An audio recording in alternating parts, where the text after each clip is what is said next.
বারবার আমরা বলছি যে এত বিলিয়ন মানে $234 বিলিয়ন মতো বাইরে চলে গেছে, সেই টাকাটা আমরা কিভাবে রিকভার করব। আমাদের চিফ অ্যাডভাইজারের অনুরোধে ইউনাইটেড নেশন জাতিসংঘ এই সেপ্টেম্বরের 30 তারিখে একটা বড় কনফারেন্স করছে রোহিঙ্গা বিষয়ক। ওইখানে পৃথিবীর 170টার মতো দেশ অ্যাটেন্ড করবে। আজকে প্রথমেই সকাল 9টায় ছিল হচ্ছে ব্রিটেনের national security adviser Jonathan Powell এর সাথে মিটিং।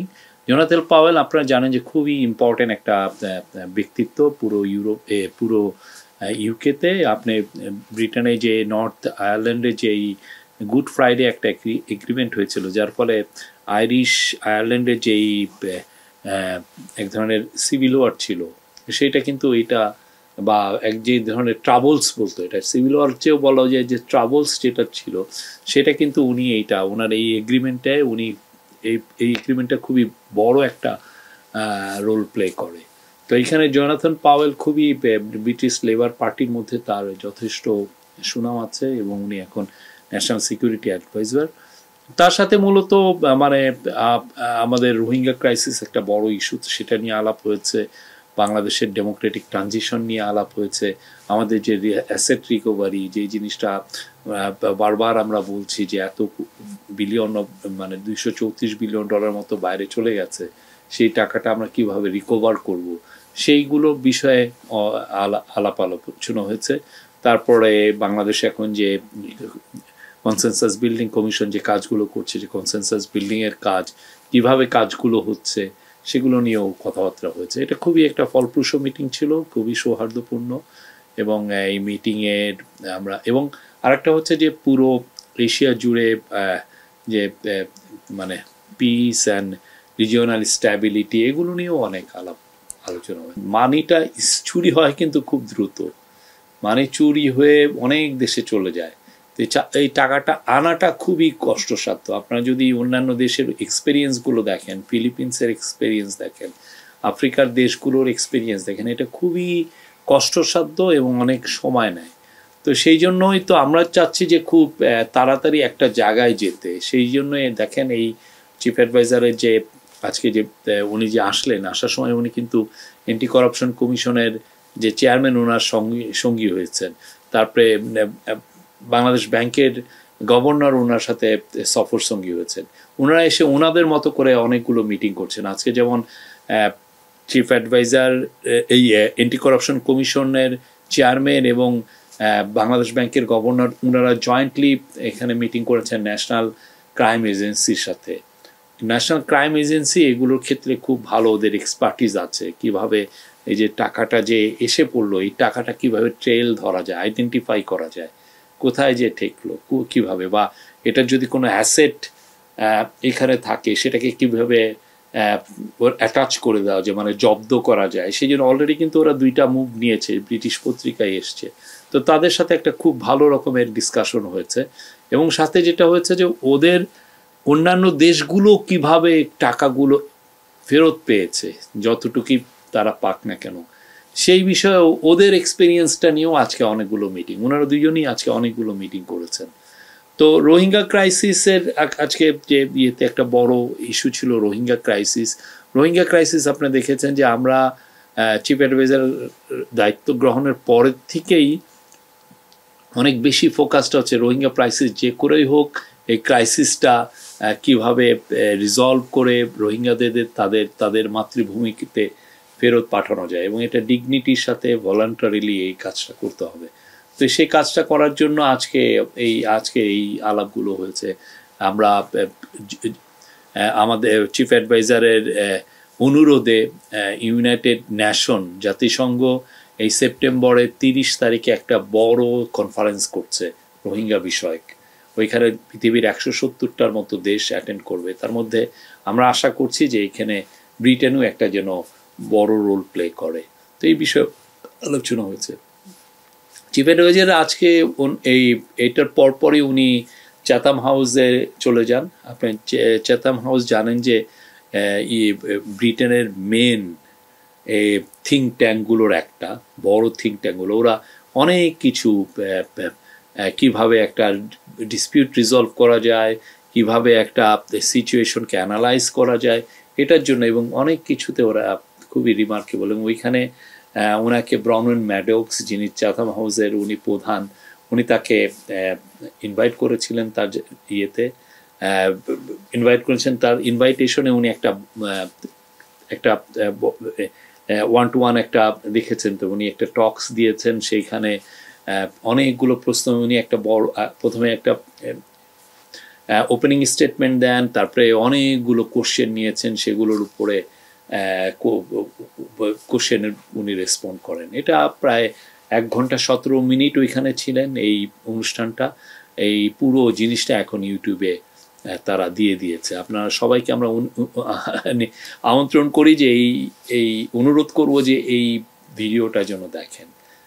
এই গত 10 মাসে এই গভর্নমেন্ট কি করলো, কোথায় আমরা আসলাম, কি পরিস্থিতিতে আমরা ছিলাম, এটার পুরো একটা বড় রকম, এবং কথা হচ্ছে যে কি চ্যালেঞ্জেস আমরা এখনো ফেস করছি। হ্যাঁ, আমাদের উদ্দেশ্য তো কি, যে এই ইন্টারিম গভর্নমেন্টের উদ্দেশ্য হচ্ছে একটা ডেমোক্রেসিতে ট্রানজিশন করা।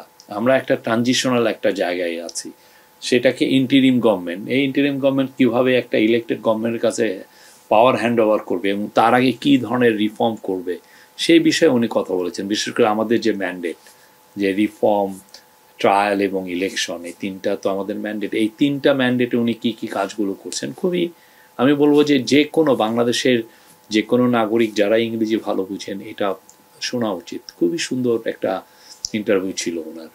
ওইখানে আর একটা বিষয় হচ্ছে যে ওই টক্সের আগে চাতাম হাউসে যারা রিসার্চার, এরা 3 জন ওনার সাথে প্রায় আধা ঘন্টা ওনার ইন্টারভিউ নিয়েছেন, সেখানে উনি অনেক কথা বলেছেন। আর এরপরে আমরা এসে পড়লাম, এখানে এসে লাঞ্চ করে তারপরে আবার চিফ অ্যাডভাইজার চলে গিয়েছিলেন হাউস অফ লর্ডসে। হাউস অফ এটা হচ্ছে ওয়েস্টমিনিস্টারে, ব্রিটিশ পার্লামেন্টে। ওদের তো দ্বিকক্ষ বিশিষ্ট ওদের পার্লামেন্ট, একটা হচ্ছে হাউস অফ কমন্স আর একটা হচ্ছে হাউস অফ লর্ডস। এই লর্ডসটা আমরা যেহেতু বাংলাদেশের পার্টিগুলো চিন্তা করছে যে বাংলাদেশের দ্বিকক্ষ বিশিষ্ট পার্লামেন্ট চালু করতে, অনেকে এটা এগ্রি করেছেন যে না, বাংলাদেশেও একটা, আমরা আগে তো ইউনিক্যামেরাল ছিলাম, মানে এক কক্ষ বিশিষ্ট ছিলাম, তা আমরা কিভাবে এখন দ্বিকক্ষ বিশিষ্ট পার্লামেন্টের কাজগুলো কি সেটা উনি কিন্তু একদম অনেকক্ষণ ধরে হাউস অফ লর্ডস কিভাবে কাজ করে, অপারেট করে, উনি কিন্তু নিবিড়ভাবে দেখলেন। হ্যাঁ, প্রায় 1 ঘন্টা ওইখানে ছিলেন। এই উনি ওরা কিভাবে ডিবেটগুলো করে, ওদের একটা ইন্টারনেটের একটা অফকমের একটা ইস্যু নিয়ে ওদের ওইখানে ডিবেট হচ্ছিল। উনি একদম ভিতরে বিশিষ্টজন যারা গেস্ট আছে সেইখানে বসে অনেকক্ষণ ধরে এটা দেখলেন।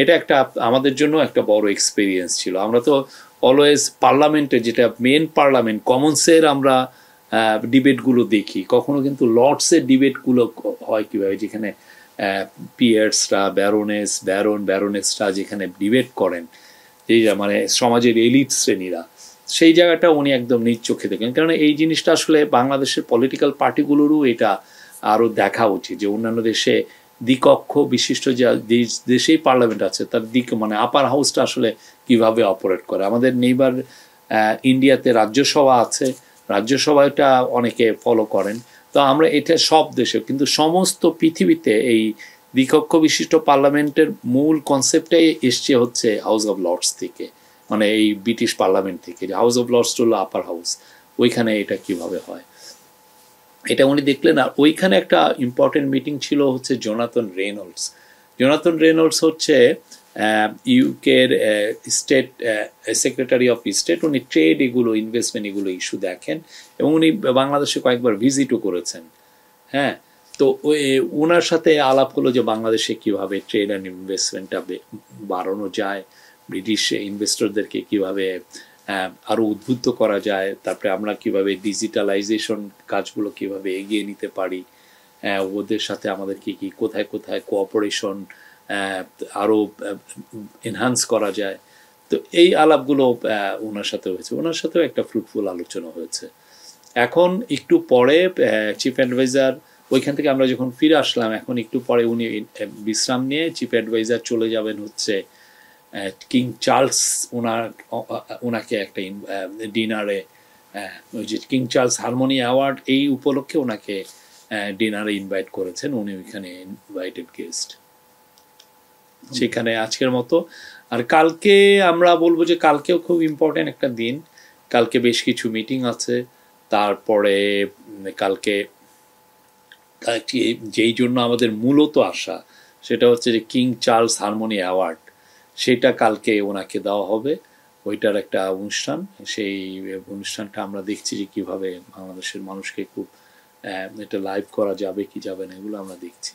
কালকে আমি একটা প্রেস কনফারেন্সে বলেছিলাম যে ইউকের একজন ব্রিটিশ পার্লামেন্টের এমপি বলেছিলেন যে কেয়ার স্টারমার সম্ভবত কানাডায় গিয়েছেন, তো এই এটাকে অনেকে মিস ইন্টারপ্রেট করেছেন। আমি বলেছি যে সম্ভবত, পুরো বিটিভিতে যে ভিডিওটা আপনারা যদি দেখতেও পারেন। তো তারপর এটা আমার একটা মিস্টেক হয়েছে, আমরা পরবর্তীতে যখন দেখলাম যে এটা আমরা কারেক্ট করেছি যে না, উনি এখানে আছেন। ওনার আসলে ব্রিটেনে এখন আজকে ওদের যে স্পেন্ডিং রিভিউ, ওদের যে বাজেটের স্পেন্ডিং কিভাবে কি হয়েছে সেটার রিভিউ হচ্ছে এখানে বাজেটে, সেটা ওনারা খুব এইটা নিয়ে খুবই মানে পুরো ব্রিটিশ পার্লামেন্ট ব্যস্ত এটা নিয়ে।